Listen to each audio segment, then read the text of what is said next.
Siasatan awal polis mendapati bas membawa penuntut Universiti Pendidikan Sultan Idris UPSI terbabit melanggar belakang kenderaan pelbagai guna MPV Berdua Alza di Jalan Raya Timur ke Barat JRTB berhampiran Tasik Banding Creek sebelum hilang kawalan. Ketua Polis Perak Datuk Nur Hisam Nordin berkata, siasatan kedua-dua kenderaan itu dalam laluan sama menghala ke Gerik. Menurutnya, hasil laporan awal bas terbabit terlanggar belakang Berdua Alza sebelum hilang kawalan dan terbabas.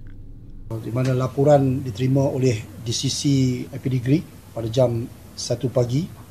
Kejadian kemalangan yang melibatkan sebuah bas persiaran yang disewa khas dengan sebuah kenderaan MPV kereta pelbagai guna Alza, sebuah Alza, yang mana bas persiaran ini telah disewa khas oleh pelajar-pelajar daripada Universiti Perguruan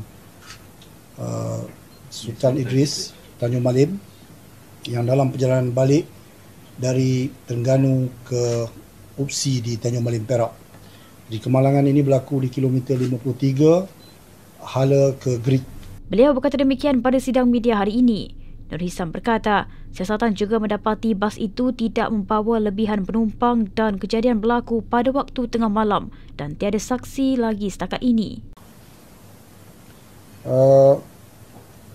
Ekoran daripada kemalangan yang berlaku telah menyebabkan 15 kematian, yang mana jenazah-jenazah ini masih lagi menunggu Abdah Siasat untuk menentukan jantina dan pengecaman dia. Untuk jenazah ini 13 telah dihantar ke Hospital Permaisuri Bainun di Ipoh, manakala 2 lagi di Hospital Greek untuk dibedah siasat. Selain daripada itu, yang daripada bas 27 orang yang cedera, terdiri daripada 23 perempuan dan 4 lelaki, dan ini tambah seorang lagi iaitu pemandu bas dan juga kelindan. Untuk kereta Alza terdiri daripada sepasang suami isteri dan juga anaknya juga, seorang lelaki dan seorang perempuan. Yang perempuan anak sulungnya berumur 6 tahun dan yang lelakinya berumur 3 tahun.